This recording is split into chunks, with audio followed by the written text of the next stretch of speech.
Hello, എല്ലാവർക്കും നമസ്കാരം. പുതിയൊരു വീഡിയോയിലേക്ക് സ്വാഗതം. ഇന്ന് നമുക്ക് നല്ല അടിപൊളി ഒരു കോളിഫ്ലവർ കറി റെഡിയാക്കിയാലോ. അതിനായിട്ട് 2 സവാള എടുത്ത് സ്ലൈസ് ചെയ്ത് കട്ട് ചെയ്ത് മാറ്റിയിട്ടുണ്ട്. പിന്നെ തക്കാളി, പച്ചമുളക് കട്ട് ചെയ്ത് വെച്ചിട്ടുണ്ട്. അടുത്തതായി ഇഞ്ചി വെളുത്തുള്ളി പേസ്റ്റ് തയ്യാറാക്കാനായിട്ട് ഇഞ്ചിയും വെളുത്തുള്ളിയും കൂടെ ഇടിച്ച് പേസ്റ്റാക്കി അത് മാറ്റി വെച്ചു.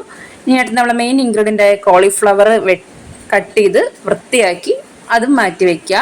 ഇനി അടുത്ത സ്റ്റെപ്പ് എന്ന് പറയുന്നത്, നമ്മളൊരു പാത്രത്തിൽ വെള്ളം എടുത്തിട്ട് അതിലോട്ട് 1/4 സ്പൂൺ മഞ്ഞൾപ്പൊടിയും 1/4 സ്പൂൺ ഉപ്പും കൂടെ ഇട്ടിട്ട് നമ്മൾ ഈ കട്ട് ചെയ്ത് മാറ്റി വെച്ചിരിക്കുന്ന കോളിഫ്ലവർ ഇതിലിട്ട് കൊടുക്കാം.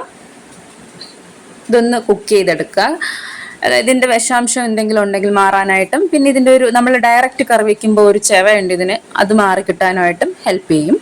അപ്പോൾ നമ്മളിത് ഈ ഒരു തിള വരുന്ന, ഒരുപാട് തിളയ്ക്കാൻ പാടില്ല, ഈ ഒരു ചെറിയ തിള വരുന്ന ടൈം ആകുമ്പോഴത്തേക്ക് നമുക്ക് ഈ കോളിഫ്ലവറിനെ മാറ്റി വയ്ക്കാം. പാത്രത്തിലോട്ട് മാറ്റാം.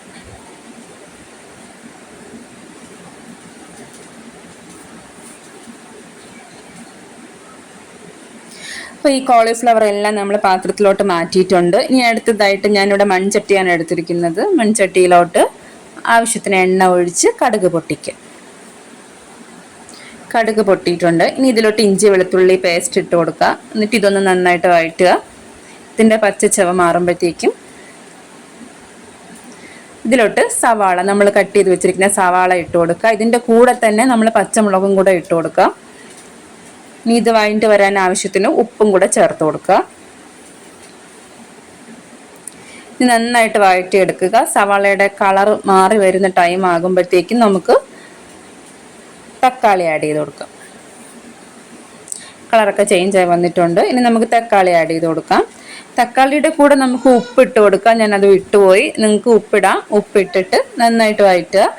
ഇനി ഇത് നമുക്കൊന്ന് മൂടി വെച്ച് കുക്ക് ചെയ്യാം. ഇതൊക്കെ നന്നായിട്ടൊന്ന് വെന്തുടഞ്ഞ് വരും. നന്നായിട്ട് വെന്തുടഞ്ഞ് വന്നിട്ടുണ്ട്. ഇനി ഇതിലോട്ട് നമുക്ക് പൊടി ആഡ് ചെയ്ത് കൊടുക്കാം. അതിനായിട്ട് കറിവേപ്പില ഇട്ട് കൊടുത്തിട്ടുണ്ടേ. 1/4 സ്പൂൺ മഞ്ഞൾപ്പൊടിയും 2 സ്പൂൺ മുളക് പൊടിയും 1 സ്പൂൺ മല്ലിപ്പൊടിയും 1/2 spoon curry masala or garam masala, പിന്നെ നമ്മുടെ ആവശ്യത്തിന് കുരുമുളക്, നമ്മുടെ എരിവിനനുസരിച്ച് കുരുമുളകും കൂടെ ചേർത്ത് നന്നായിട്ട് വഴറ്റുക. ഈ പൊടിയെല്ലാം ഞാൻ ഇവിടെ വറുത്ത് വെച്ചിരിക്കുന്നത് കൊണ്ടാണ് പൊടി വറുക്കുന്നത് കാണിക്കാത്തത്. വറുത്ത പൊടിയാണ് യൂസ് ചെയ്യാനായിട്ടുള്ളത്. കുരുമുളക് വറുക്കാറില്ല. ഇനി ഇതിലോട്ട് നമ്മൾ ഹാഫ് കുക്ക് ചെയ്ത് വെച്ചിരിക്കുന്ന ഈ കോളിഫ്ലവർ ഇട്ട് കൊടുക്കുക. എന്നിട്ട് ഈ കോളിഫ്ലവർ ആദ്യം ഈ കൂട്ടുമായിട്ട് നന്നായിട്ടൊന്ന് യോജിപ്പിച്ചെടുക്കണം.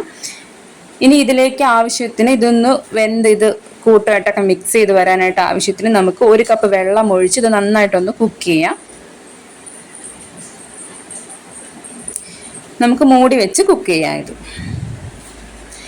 അപ്പോഴത്തേക്ക് നമുക്ക് തേങ്ങാപ്പാൽ തയ്യാറാക്കിയെടുക്കാം. തേങ്ങാപ്പാൽ കറി കുറുകാനും കറിക്ക് ടേസ്റ്റ് കൂടാനും ബെസ്റ്റാണ്. അപ്പോൾ തേങ്ങാപ്പാൽ എടുത്ത് കറിയിലോട്ട് ഒഴിച്ച് ഇനി ഇത് കുറച്ച് നേരം തേങ്ങാപ്പാൽ കിടന്നൊന്ന് തിളച്ച് വേവട്ടെ. നമുക്കൊന്ന് അടച്ച് കുക്ക് ചെയ്യാം.